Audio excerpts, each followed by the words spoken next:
நீங்க என்ன விஷயம் இப்போ பார்க்குறோன்னா ஹீரோ சூப்பர் ஃபென்ட்ரு பிஎஸ்6 மாடலு. வண்டி எடுத்து ஒரு வருஷம் ஆயிடுச்சு.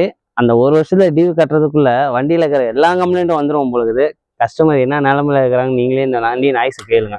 இப்படி வாங்க, இந்த வண்டியோட நாய்ஸு தெளிவாக கேட்டுக்காங்க.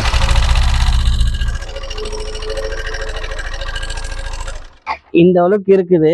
அதனால தான் சொல்றது, நிறைய விஷயத்துல எப்பவுமே கார்பரேட்டர் இருக்கிற வண்டிங்களை தயவு செஞ்சு போடாதீங்க. அதை நல்லா மெயின்டைன் பண்ணி பக்காவாக வச்சுக்கோங்க. இப்போ வர பிஎஸ்எஸ் எல்லாமே டோட்டலாக கம்ப்ளைண்ட். இப்பயும் நீங்கள் பார்த்துருப்பீங்க இந்த வண்டி நாய்ஸு. ஒரு வருஷம் ஆகுது, இன்னும் முழுசா வண்டி டியூ முடிக்கல. டியூ முடிக்கிறதுக்குள்ளே இன்ஜின் கம்ப்ளைண்ட், அந்த கம்ப்ளைண்ட், இந்த கம்ப்ளைண்ட், 1008 கம்ப்ளைண்ட் வந்துடுது. இதுக்கு மேலே மெக்கானிக்கெல்லாம் பைத்தியம் வச்சு கீழ்பாக்கம் ஹாஸ்பிட்டல் சுத்த போகிறோம். அந்த நிலமையில தான் என் நிலமையும் இருக்குது. ஏன்னா பிஎஸ்சியில் என்ன கம்ப்ளைண்ட் கண்டுபிடிக்கவே கஷ்டமாகுது. இதில் புதுசாக ஒரு நாளைக்கு புது கம்ப்ளைண்ட் வருது. சீக்கிரமாக கீழ்பாக்கம் போயிடும் போல இருக்குது. அந்த மணி இருக்குது.